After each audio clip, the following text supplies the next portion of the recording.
the married life. Now think about it, there is a couple and they love each other a lot, and we know that. What is the role of sexuality in a married life?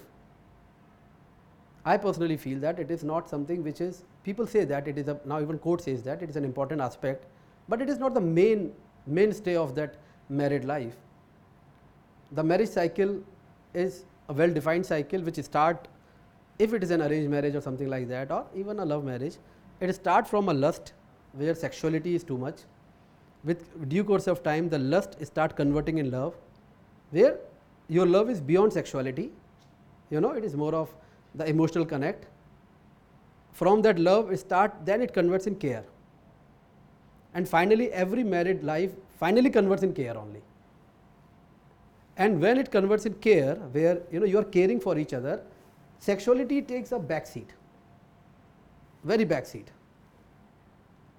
And in this caring, you still, sometimes you behave even like brother sister, sometimes you behave like mother son or father daughter. It happens, right?